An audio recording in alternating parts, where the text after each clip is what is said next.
Chers amis, nous allons maintenant découvrir un enseignement proposé par le Admor Azaken dans le Likutei Torah, paracha de Hukat et plus particulièrement sur la fameuse para Aduma, la vache rousse.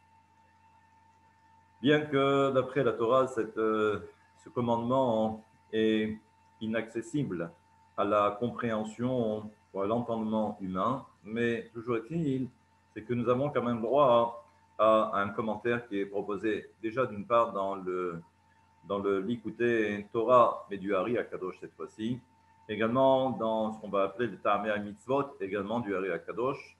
Et on va voir qu'il y a quand même quelques indices pour essayer de comprendre à quoi fait référence la para Aduma. Et ce qui est assez également surprenant, c'est que vous remarquerez dans le Ta'amei Mitzvot, pour ceux que ça intéresse, que il y a beaucoup d'éléments. Le seul problème, c'est qu'on ne voit pas honnêtement comment est-ce que l'ensemble s'articule.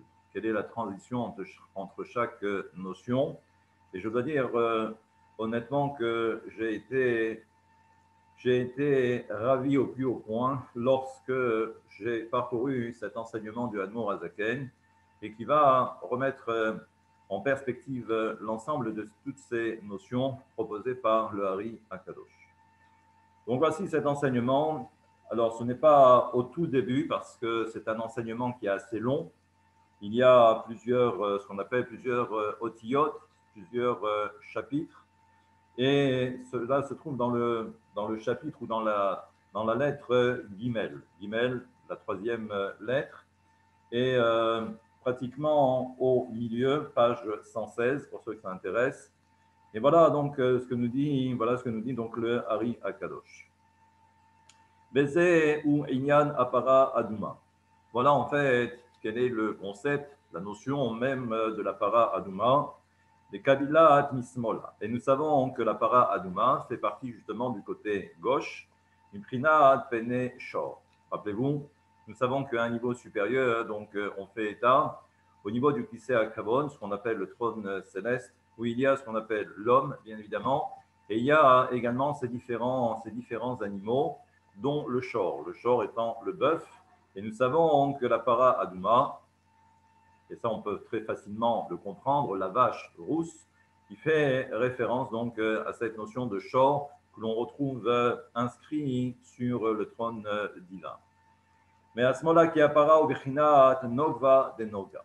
Et là, nous savons, toujours d'après cet enseignement du Admor Azaken, entre parenthèses, on voit que cela est rapporté dans les enseignements de Rabbi Chaim Vital, donc au nom de son maître, dans le Ta'amei Mitzvot. Et là-bas, donc, il nous dit que la para Aduma fait référence à la notion de Nogva, de la klipa que l'on appelle Noga. Là aussi, il faut comprendre que lorsque Dieu a construit ou a créé le monde, il y a cet équilibre, un équilibre parfait entre les forces du bien et les forces du mal. Donc ça veut dire que si dans la Kedusha, dans la sainteté, on fait référence donc au principe des 10 séphirotes, il faut savoir également que dans les forces du mal, on va retrouver exactement la même organisation. Donc il y a également ce même principe, le principe des 10 séphirotes, mais dans le domaine des forces du mal. Pour que vous compreniez davantage, et de toute façon le Rav va le dire, c'est que là, on parle maintenant de la Malchut de Noga. La Kippat Noga est une kippa un petit peu particulière. D'ailleurs, pour que vous compreniez là aussi davantage, c'est que cette Kippat Noga fait référence à ce que nous appelons le Etz Hadat Tovara. C'est la connaissance du bien et du mal, et vous allez comprendre au fur et à mesure. Également, au niveau de l'homme, c'est ce que l'on va retrouver dans les différents écrits du Admor Azaken, et plus particulièrement dans le Tanya, dans les premiers chapitres, où l'on parle justement de cette notion de Nefesh Abémit, cette âme animale. Et là, on comprend maintenant qu'il y a un lien très étroit entre tout ce que l'on va voir, la para Aduma, également le shor au niveau du trône céleste, également au niveau de l'homme, le Nefesh Abémit. Donc, toutes ces notions, en réalité, sont pratiquement les mêmes. Nefesh Abémit et également cette notion de Kippat Noga. Et nous savons que la particularité de la Klipat Noga, c'est qu'elle est entre deux. Ça veut dire Ben Klipot Atemeot, les Gamre ou Ben Bechinat Akedusha. Nous savons que la Klipat Noga se situe entre, d'un côté, ce que nous avons les véritables klipotes, parce qu'il y a 3 autres klipotes, mais là, il n'y a que du mal, il n'y a que du ra. La Klipat Noga, comme je l'ai dit en introduction, c'est ce qu'on appelle, encore une fois, l'arbre de la connaissance du bien et du mal. Donc, ça veut dire qu'à l'intérieur de cette Klipa, il y a du bien et il y a également du mal. Donc, nous avons 3 klipotes mauvaises. Nous avons la Klipat Noga, et nous savons que la Klipat Noga est liée également à la Kedusha, à la sainteté. Voilà comment les choses s'articulent, comment les choses se mettent en place. היינו כי קליפת הטמאות לגמרי שורש היצר הרע של הרע הגמור. Nous savons, et là aussi, il faut bien comprendre que les 3 premières clipotes, c'est ce que l'on va appeler le yetzer hara, c'est ce qu'on va appeler le mauvais penchant, mais le mal absolu. Et il donne différents exemples, kemo retzicha, comme par exemple le meurtre, également l'adultère, le vol, la shonara, vedomehem, et également tout ce qui peut s'apparenter. Et ensuite, nous avons cette klipat noga, ou shoresh hayetzer hara shel ta'avot eter. Et là aussi, c'est quelque chose de très particulier qu'il va falloir enregistrer. C'est que dans cette klipat noga, certes, il y a du mal. Mais ce mal est différent du mal absolu dont on vient de parler. Parce que là-bas, c'est ce qu'on appelle le yetzer hara shel ta'avot. C'est le yetzer hara des désirs ou des plaisirs, mais dans ce qui est autorisé. Et on va voir que tout le principe de la Kedusha, c'est justement essayer de s'extirper, justement, même dans ces choses qui sont autorisées. Et là, on comprend bien que toute la démarche de l'individu, c'est simplement pour satisfaire son appétence au niveau corporel. Et nous savons que cette klipat noga est constituée du bien et également du mal.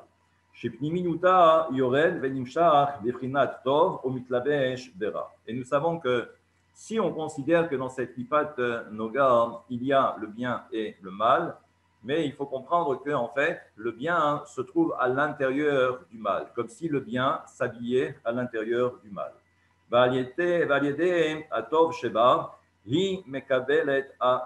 Et nous savons que par rapport à ce tov, par rapport à ce bien qui est contenu à l'intérieur du mal, le ra, qui se trouve toujours dans la klipat noga, c'est justement ce bien qui est contenu à l'intérieur qui va ensuite donner de la vie à l'ensemble et également aux forces du mal. Donc c'est pour cela que généralement dans tous les enseignements chassidiques, où l'on voit que l'on parle souvent du mal, mais il faut comprendre qu'à l'intérieur du mal, il y a toujours un bien. Et là on comprend beaucoup mieux tous ces enseignements proposés depuis le Baal Shem Tov, où on comprend que forcément, si le mal existe, il ne vit et il n'existe qu'à travers le bien qui est contenu à l'intérieur. On pourrait dire que l'étincelle, il y a une étincelle de bien qui va permettre au ra d'exister. Et vous allez comprendre tout de suite. Bezeu, les kavilat mibchina peneshosh menekama. Ve'i mashpa'at les klipot atemeot vechitzonim halide ara sheba. Et là aussi, puisque la klipat noga joue le rôle d'intermédiaire entre les 3 klipot qui sont le mal absolu et également la kedusha, nous savons que par rapport à ce mal qui est contenu dans cette klipat noga, c'est ce mal-là qui va nourrir également les 3 autres klipot. נמצא היא מחברת שיומשך יניקת מ10 ספירות דקדושה ל10 כתרי מסעבותה. Et là on comprend que donc la klipat noga, c'est l'intermédiaire entre d'un côté le principe de la kedusha avec les 10 séphirot et également de l'autre côté à l'extrémité, eh bien nous avons ce qu'on va appeler les 10 séphirot mais dans le domaine de l'impureté. She'em shoresh hara agamour. Et là nous savons que ce que l'on a appelé les 3 clipotes en question, ça c'est ce qu'on appelle la racine même ou la source même eh bien, du mal absolu. Maintenant, et là ce que nous enseigne donc le Admour Azaken, c'est que c'est pour cette raison que la para Douma est venue pour réparer l'ensemble. La reine naasit michutz la mahane. Et là on comprend maintenant que lorsque l'on devait préparer la vache rousse, elle devait être ensuite brûlée. Mais on prenait la vache rousse à l'extérieur du camp, tout en sachant que à l'intérieur du camp, il y a le principe de la Shekhinah, il y a le principe de la providence divine. Et cette vache rousse, on devait l'exclure du camp. Et là,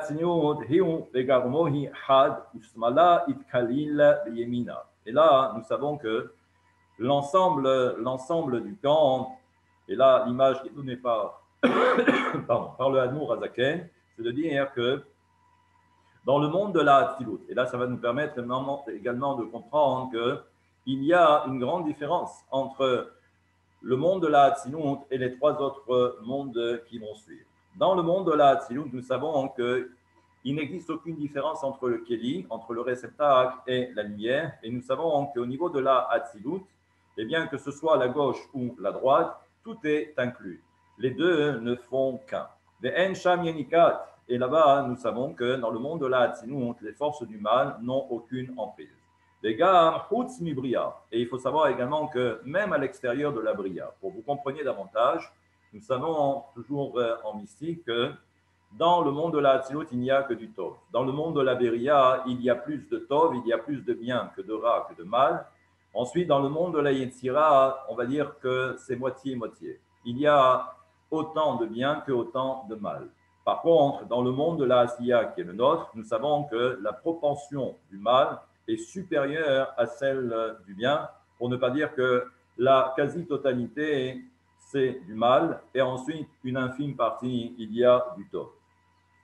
Et nous savons, et ça c'est dans la parenthèse, les gammes, שנעשית חוץ לפרות ומסך המבדיל בין הקדושה לחול, לתקן ולהחזיר העיניקה הנמשך ממנה משם לחיצוניים. והיינו, בהתחלת ההזעה, להוציא הטוב. Et là, nous savons que au tout début, on va ensuite asperger la vache, léotsi atov, pour faire sortir justement ce tov qui est contenu à l'intérieur. On parle encore une fois de la klipant noga. J'ai dit qu'il y a le tov et le tov est contenu à l'intérieur du ra. La première action qui va être menée par le Kohen, c'est de récupérer justement ce tov. Veu pnimi. Et ça, nous savons qu'encore une fois, c'est l'intériorité de la klipat noga. Et tout autour, il y a bien évidemment le mal. Klipat noga l'achzero les shorcho. Et nous savons que tout le but, c'est de permettre justement à ce tov qui est contenu dans cette klipat noga de pouvoir remonter à sa source dans le domaine de la kedusha, de la sainteté. ולכן היה מזה כנגד בית קודש הקודשים כדאיתא פרק ג' et ainsi de suite. ואחר כך et ensuite, nous savons que la deuxième action, c'était de brûler la vache, les taken hitsonit klipat noga. Et là, c'était pour faire brûler quoi? C'était pour brûler l'extérieur, le vêtement extérieur qui s'apparente à la notion de mal. Klipat noga. Et nous savons que c'était véritablement le corps même de l'animal, gamken. Et nous savons que le corps de l'animal est composé de ces quatre éléments. Les quatre éléments de base qui sont, nous avons Afar, nous avons la terre, nous avons l'eau, nous avons le feu et nous avons également le souffle. Mais nous savons que la majorité du corps de cet animal était constituée de afar, ce qu'on va appeler donc la poussière ou la terre. Et c'est pourquoi également par rapport à l'homme, il est dit et tu retourneras à la poussière. Et nous savons que la Hatzmiyut, c'est-à-dire que l'essence même de l'animal, provient de cet élément que l'on appelle la terre. Simplement, a été associé à cette terre ou à cet élément de base les trois autres éléments, Esh, Ruach et Maïm, qu'on appelle le feu, le souffle et également l'eau. Et nous savons que lorsque l'on a brûlé la vache rousse, alors à ce moment-là, il ne reste que Efer, il ne reste que de la poussière. Je rappellerai simplement que d'un côté, nous avons Afar et ça devient Efer. שהוא העצמיות שלה, יסוד העפר שבה, ושאר השלושה יסודות ארם, שהורכבה בהם נפרדים ממנו על ידי השריפה. Et là, on comprend que lorsque l'on va brûler l'animal, les trois autres éléments vont totalement disparaître par l'intervention du feu. Comme si on va dissocier les trois éléments que l'on a appelés Esh, Ruach et Maïm, donc le feu, le vent et l'eau, et il ne restera plus que cette cendre.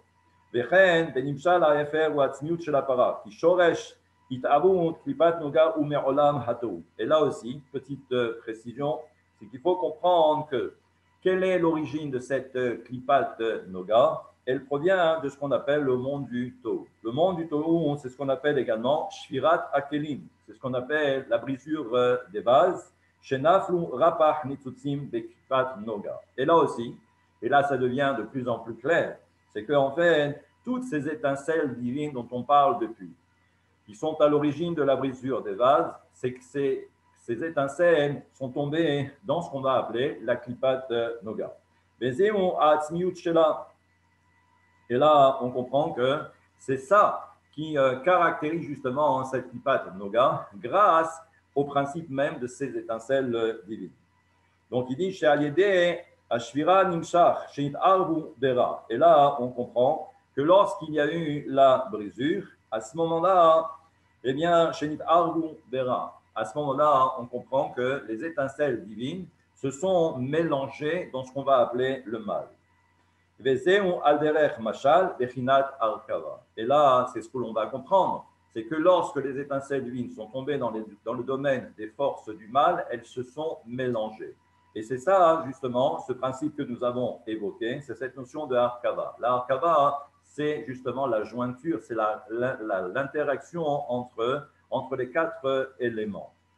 Ustrefat apara, ou she'aliedeze yufrad ara. Et on va voir que tout le but de la para aduma, de la vache rousse, c'est justement de retirer le mal.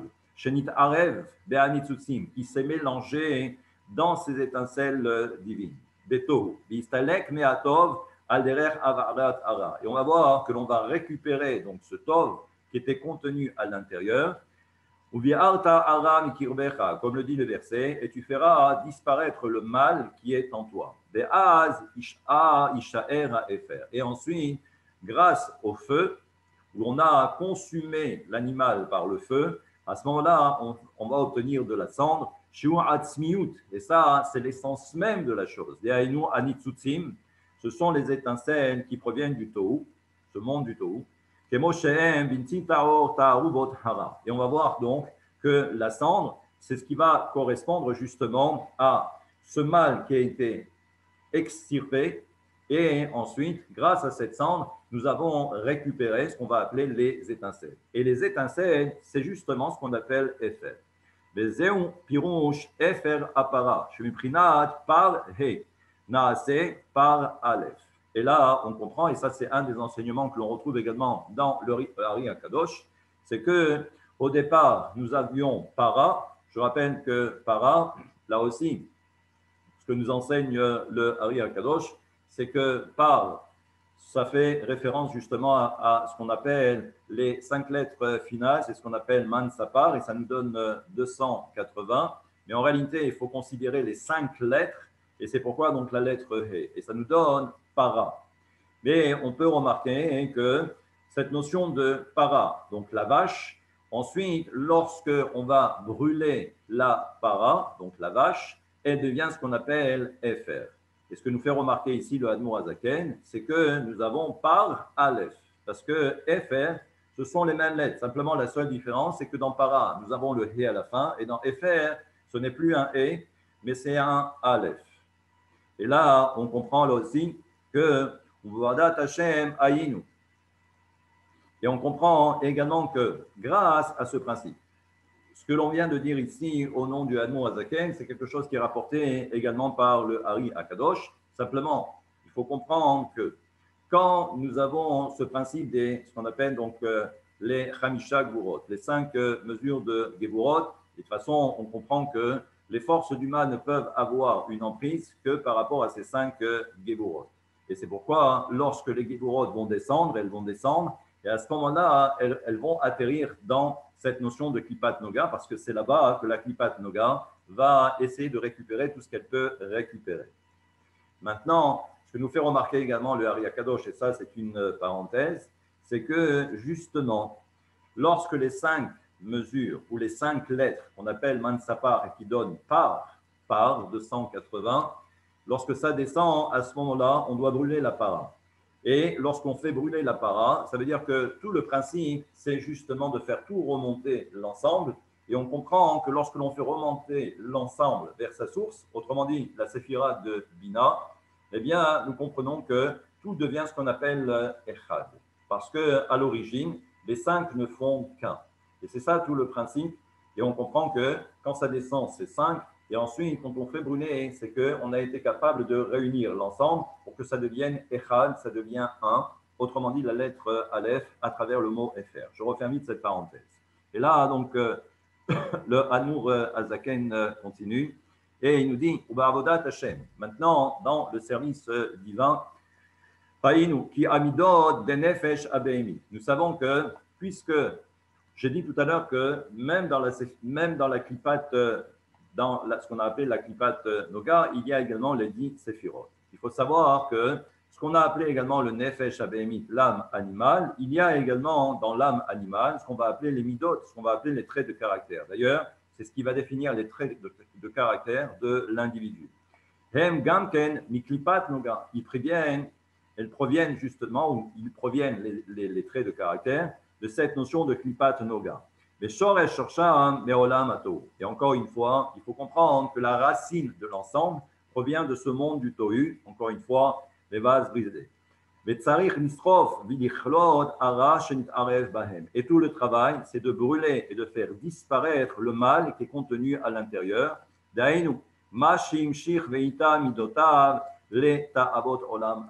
Et on va comprendre que c'est ce qui a induit en l'homme cette notion de désir, de jouissance par rapport au plaisir de ce monde. Et donc, il va falloir éradiquer justement ce mal qui conduit l'homme à commettre beaucoup d'erreurs.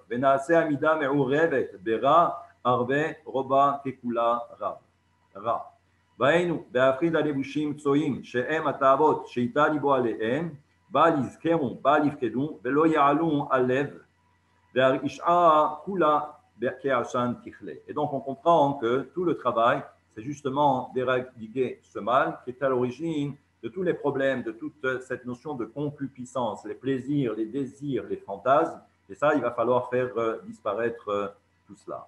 שלא ימשוך עוד מידותיו עליהם ולהסיע דעתו מהם לגמרי.